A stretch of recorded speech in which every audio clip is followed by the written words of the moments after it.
दुनिया में अनगिनत धर्म हैं और हर धर्म के लोगों की भगवान के बारे में अपनी अलग अलग मान्यताएं हैं। हर किसी का अपना भगवान है और अपने अपने भगवान को श्रेष्ठ साबित करने की एक होड़ सब में मची हुई है। लेकिन क्या हम कभी इस होड़ से ऊपर उठकर सोचते हैं कि असली भगवान कौन है?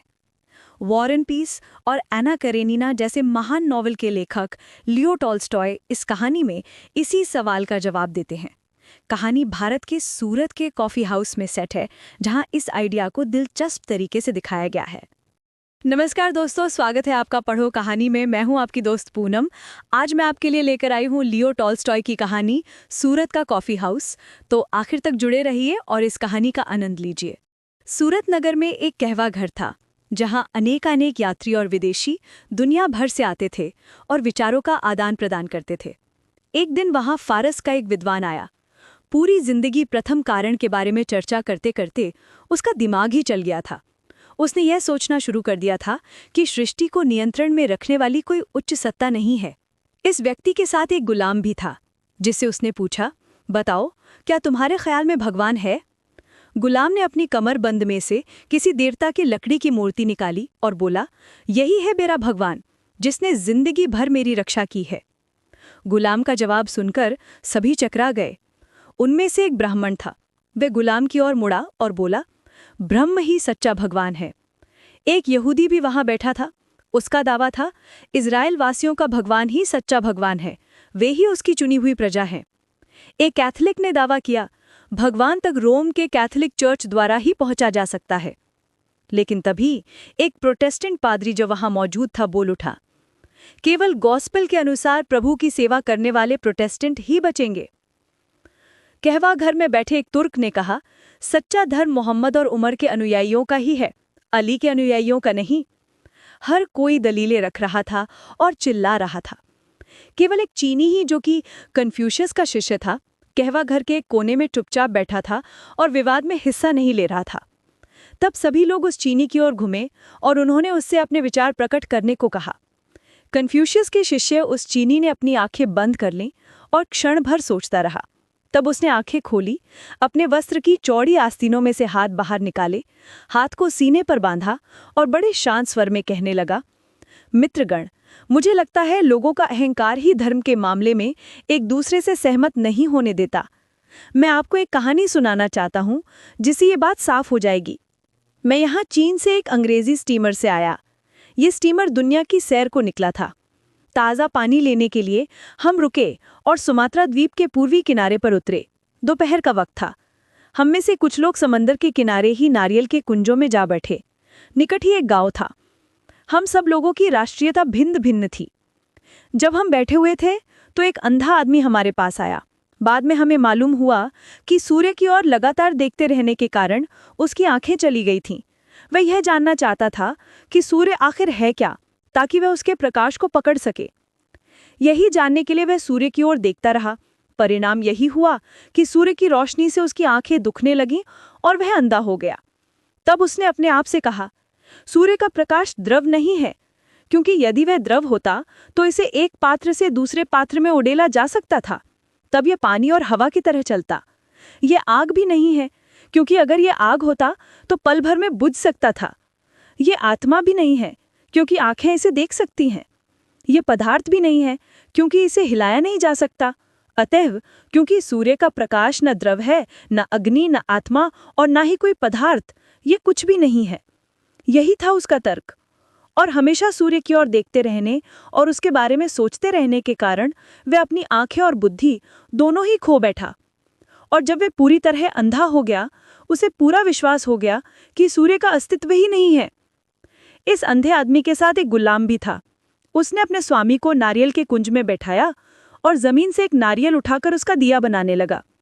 उसने नारियल के रेशों से एक बत्ती बनाई, गोले में से थोड़ा तेल निचोड़कर खोल में डाला और बत्ती को उसमें भिगो लिया।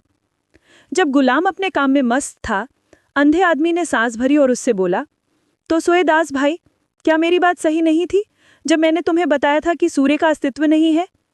क्या तुम्हें दिखाई नहीं देता कि कितना अंधेरा है और लोग फिर भी कहते हैं कि सूर्य है? अगर है तो फिर ये क्या है? मुझे मालूम नहीं है कि सूर्य क्या है। गुलाम ने कहा, मुझसे इसका क्या लेना देना, पर मैं ये जानता हूँ कि प्रकाश क्या है। ये देखिए, मैंने रात्रि के लिए एक दिया बनाया है जिसकी मदद से मैं आपको देख सकता हूँ। तब गुलाम ने दिया उठाया और बोला, ये है मेरा सूर्य। एक लंगड़ा आदमी जो अपनी बैसाखियां लिए पास ही बैठा था, ये सुनकर हंस पड़ा। लगता है तुम सारी उम्र नेत्रहीन ही रहे, उसने अंधे आदमी से कहा, और कभी नहीं जान पाए कि सूर्य क्या है। मैं तुम्हें बताता हूं कि ये क्या है। सूर्य आग का एक गोला है जो हर रोज समंदर में से निकलता है और शाम के समय हर रोज हमारे ही द्वीप की पहाड़ियों के पीछे छिप जाता है। अगर तुम्हारी नजर होती तो तुमने भी देख लिया होता। एक मछुआरा जो ये बातचीत सुन रहा था बोला, बड़ी साफ बात है कि तुम अपने द्वीप से आगे कहीं गए नहीं हो। अगर तुम लंगड़े ना होते और अगर तुम मेरी तरह नौका में कहीं दूर गए होते तो तुम्हें पता चलता कि सूर्य हमारे द्वीप की पहाड़ियों के पीछे अस्त नहीं होता। वह जैसे हर रोज समंदर में से उदय होता है, वैसे ही हर रात समंदर में ही डूब जाता है। तब एक इंडियन जो हमारी पार्टी का ही था यूं बोल पड़ा, मुझे हैरानी हो रही है कि एक अक्लमंद आदमी ऐसी बेवकूफ़ी की बातें कर रहा है। आग का कोई गोला पानी में डूबने पर बुझने से कैसे बच सकता है? सूर्य आग का कोई गोला नहीं है, वह तो देव नाम की देवी शक्ति है, और वह अपने रथ में बैठकर स्वर्ण पर्वत मेरु के चारों ओर चक्कर लगाता रहता है। कभी कभी राहु और केतु नाम के राक्षसी नाग उस पर हमला कर देते हैं और उसे निगल लेते हैं। तब पृथ्वी पर अंधकार छा जाता है। तब हमारे पुजारी प्रार्थना करते हैं ताकि देव का छुटकारा हो सके। तब इसे छोड़ दिया जाता है। केवल आप जैसे अज्ञानी ही ऐसा सोच सकते हैं कि सूर्य केवल उनके देश के लिए चमकता है। तब वहां उपस्थित एक मिस्र जहाज का मालिक बोलने लगा, नहीं, तुम भी गलत कह रहे हो। सूर्य देवी शक्ति नहीं है और भारत और स्वर्ण पर्वत के चारों ओर नहीं घूमता। मैंने कृष्ण सागर पर यात्राएं की हैं, अरब के तट के साथ साथ भी गया हूँ, मडगास्कर और फिलीपींस तक हो आया हूँ। सूर्य पूरी धरती को आलोकित करता है, केवल भारत को नहीं। ये केवल एक पर्वत के चक्कर नहीं काटता रहता, जबकि दूर पूर्व में उगता है, जापान के द्वीपों से भी आगे, और दूर पश्चिम में डूब जाता है, इंग्लैंड के द्वीपों से भी आगे कहीं। इसलिए जापानी लोग अपने देश को निप्पॉन यानी उगते सूरज का देश कहते हैं। मुझे अच्छी तरह मालूम है क्योंकि मैंने काफी दुनिया देखी है। वह बोलता चला गया होता अगर हमारे जहाज के अंग्रेज मल्लाह ने उसे रोक ना दिया होता। वह कहने लगा, दुनिया में और कोई ऐसा देश नहीं है जहाँ के लोग सूर्य की गतिविधियों के बारे में इतना जानते हैं जितना इंग्लैंड के लोग।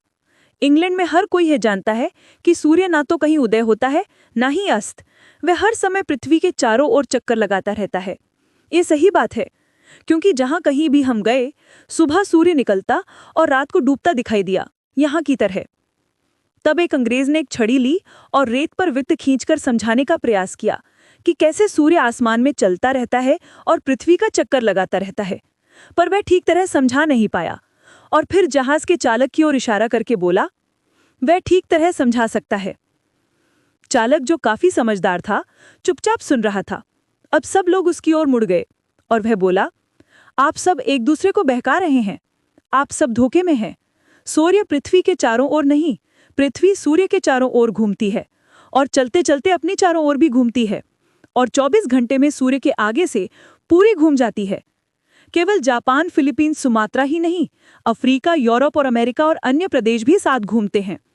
सूर्य किसी एक पर्वत के लिए नहीं चमकता, न किसी एक द्वीप या सागर या केवल हमारी पृथ्वी के लिए, ये अन्य ग्रहों के लिए भी चमकता है।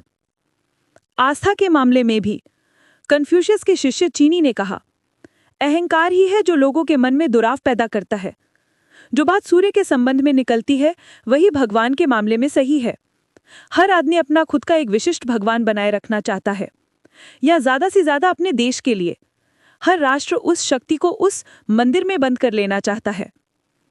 क्या उस मंदिर से किसी भी अन्य मंदिर की तुलना की जा सकती है, जिसकी रचना भगवान ने खुद सभी धर्मों और आस्थाओं के मानने वालों को एक सूत्र में बांधने के लिए की है? सभी मानवीय मंदिरों का निर्माण इसी मंदिर के अनुरूप हुआ है, जो कि भगवान की अपनी दुनिया है। हर मंदिर के सिंहद्वार होते हैं, गुंबद होते हैं, दीप होते हैं, मूर्तियां और चित्र होते हैं, भित्ति लिपियां होती हैं, विधि विधान ग्रंथ होते हैं, प्रार्थनाएं होती हैं, वेदियां और पुजारी होते हैं।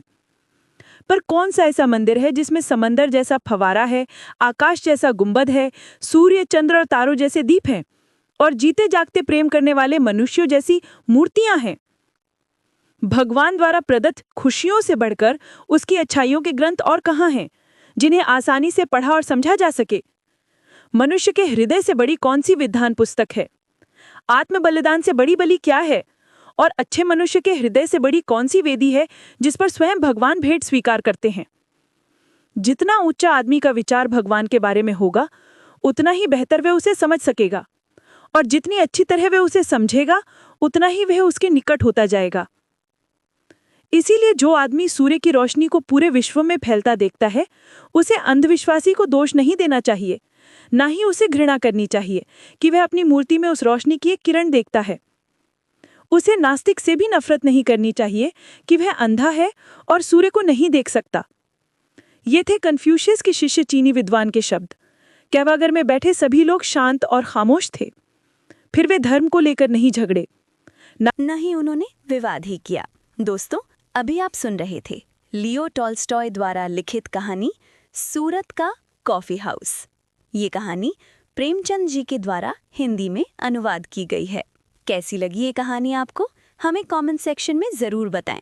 आपकी राय हमारे लिए बहुत मायने रखती है।